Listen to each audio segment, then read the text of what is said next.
concept is very feasible because there are already institutions and organizations that are working on genocide prevention and genocide forecasting.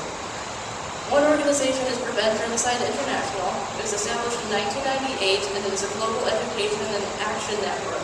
They provide resources on genocides that occurred in the 20th century, such as books, articles, films, and eyewitness testimony. And they also have articles, they also print articles on how to prevent genocide. The major institution for this, though, is the United States Holocaust Memorial Museum's Committee on Conscience. The Committee on Conscience examines conflict areas around the world and gives them 3 different ratings: a genocide watch, a genocide warning, or a genocide emergency. A genocide watch, such as has been declared in Chechnya, indicates that circumstances can indicate a serious potential for the eruption of mass violence. A warning, such as has been issued in the Democratic Republic of Congo, indicates that organized violence is underway that threatens to become genocide or related crimes against humanity. And an emergency, such as the one they issued in Darfur, indicates that genocide, acts of genocide, or related crimes against humanity are occurring or are immediately threatening. The organizations and institutions mentioned are important tools for genocide forecasting and for prevention.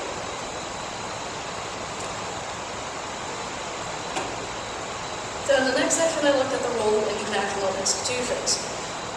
Kenneth Campbell claims the international community and the leading powers, such as the U.S., have yet to produce the firm and consistent political will required to stop genocide. As he points out, while an early warning system is important, it is powerless to stop genocide if there is no political will to act on this early warning. He therefore suggests that we create a UN Rapid Reaction Force, which would be trained and armed by NATOs and others. This would be a rapid reaction force that would be ready at a moment's notice to intervene with decisive force anywhere in the world to stop or prevent genocide. This could be useful when countries like the U.S. and others do not want to send troops if they might be killed in an intervention, such as what happens to the U.S. troops in Somalia. However, states would have to be willing to send a percentage of their troops for this standing force. And it is unclear what would happen if a state that contributes to the standing force has to pull out their soldiers to deal with the crisis at home or in the neighboring country. In addition, the troops would have to be well-trained and equipped, which means organizations like NATO and others would have to dedicate time and resources to training and arming these soldiers. And it could be very difficult to convince a regional or international organization to do so.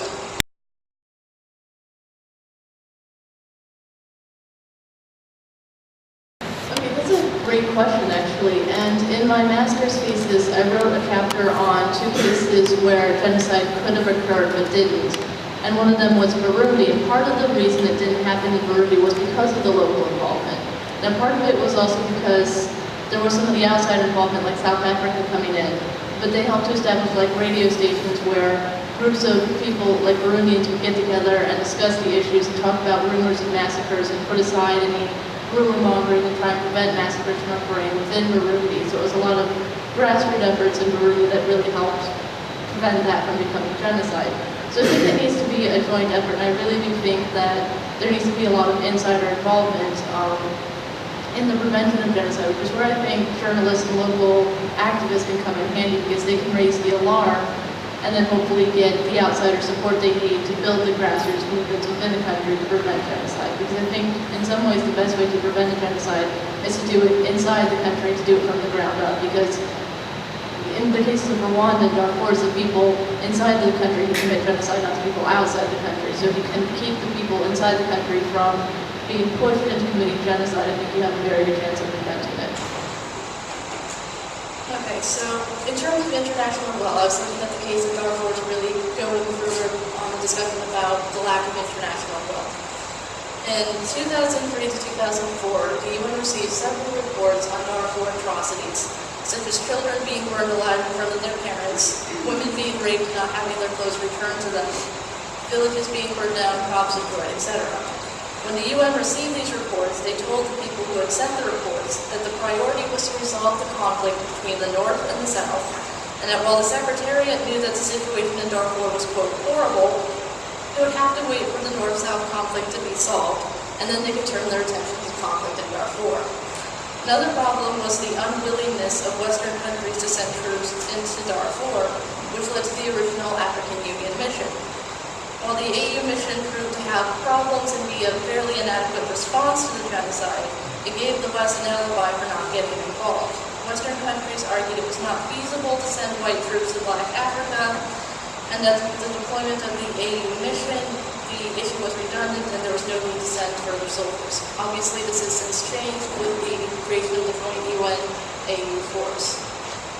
In terms of the UN's sanctions and report, early drafts of Security Council Resolution 1574 called for sanctions on Sudanese oil and for the blocking of arms sales to Sudan, but this was shot down by China, who buys a large amount of oil from Sudan, and Russia, who sells weapons to Sudan. When Resolution 1574 was passed, there was no mention of sanctions, only appropriate further action against parties who did not meet their obligation.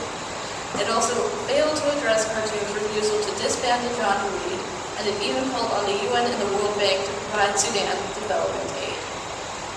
This resolution passed unanimously.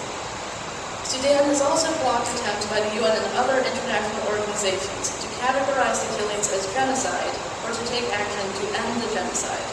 When the Arab League released a report from a fact-finding mission in 2004, which referred to gross human rights violations, Khartoum responded by decrying the report as typically Western and full of inaccuracies, and after putting much pressure on the Arab League, the League released a new report outlining the errors in the first one, and Sudan soon had the support it wanted from its Arab neighbors.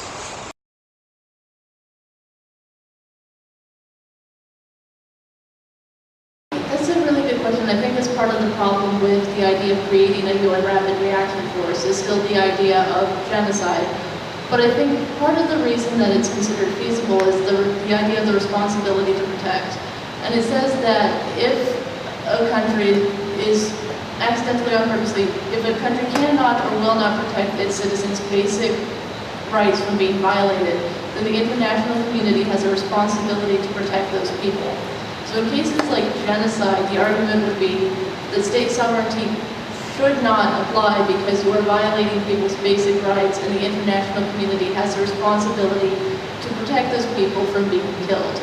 Obviously, that's something that's still very debated right now, and I think unless we see a change in the ideas of state sovereignty and intervention, the creation of UN Rapid Reaction Force would be fairly useless at this